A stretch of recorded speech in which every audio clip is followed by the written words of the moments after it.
What's up guys, welcome back to my channel. This is episode 3 and today I'll be talking about 5 different things that I think is the most important for students to succeed in DPT school. So before we start, I have a quick tip for all the pre-physical therapy students out there that might be watching this video. For all the interviews that I went to, I asked the same question and received very positive feedbacks from the faculty that I asked this question to. So the question is, what kind of students are successful in your program? I think this not only shows that you are genuinely curious about how to achieve success in their program, but it also tells you a little more about how much the faculty in their program cares about the student's success. Alright, so going back to the original question, what kind of students are successful in DPT schools? Well, I think at this level of education, grades aren't the only factor that defines success in successful students. Yes, getting a 70 versus 90 matters in exams, and yes, successful students, in my opinion, tend to get better grades on exams. But what's more important is how much and how well you absorb the material and information they throw at you, and how well you can apply that in real life and in clinical settings. So what I'm trying to say with that is, grades aren't a defining factor that differentiates between successful students and non-successful students. So now the question becomes, how do we learn best, and what kind of students can apply the concepts that they've learned in class? Alright, number 1, students who can communicate well with other students. And I think communication just goes a long way in general in life, but in this circumstance, it's important to communicate with other students, because in physical therapy, there's a lot of classes and modules that require you to work with another person. Surface anatomy, for example, you need to be able to locate these anatomical structures like bones and muscles on your partner for the exam. So what I'm going with this is, you need to be able to communicate well with your partner, with your classmates, in an environment where everyone's trying to succeed and everyone is trying to learn.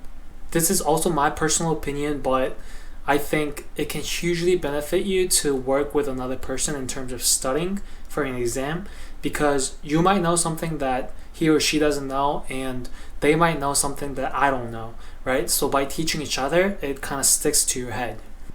Alright, number 2 is those students that are passionate about what they're learning.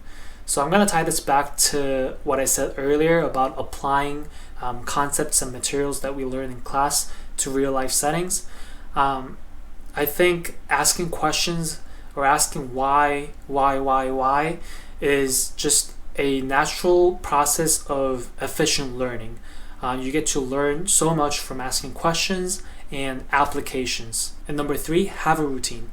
As cliche as this sounds, it's so important for everyone to have a healthy mind and a healthy body, because if you're trying to, and there's a lot of DPT school is a lot of studying, and if you're trying to do all this studying while maintaining balance in your life, it's a lot of work. So you need to take care of yourself by eating well, by sleeping well, by getting regular exercise, and all that comes from having a healthy routine, and which ties into my 4th point, which is trusting the process.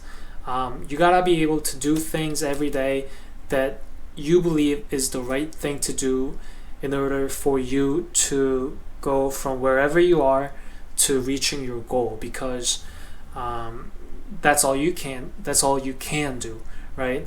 Our anatomy professor used to say this all the time during our first summer, our first anatomy class. You gotta trust the process, because PT school is gonna be overwhelming. It's gonna be a lot of information thrown at you, and you're gonna be expected to know everything. And it works out, but it's a lot of work. So make sure you trust the process and just keep pushing forward. And number 5, last but not least, students who work hard. I think this is a given. If you're trying to go from A to B, or if you're trying to achieve something that's worthwhile, you have to work hard. whether you're a DPT student, whether you are whoever you are, right? So there's that. Hey, so these are some of the things that I'm still practicing.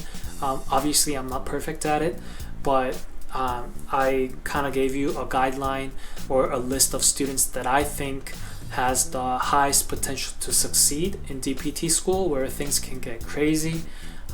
If you guys have your own tips or your own thoughts on this topic that I shared today, please feel free to leave it in the comments. If you like the video, please click like and subscribe, and I'll be back with more videos. Thank you.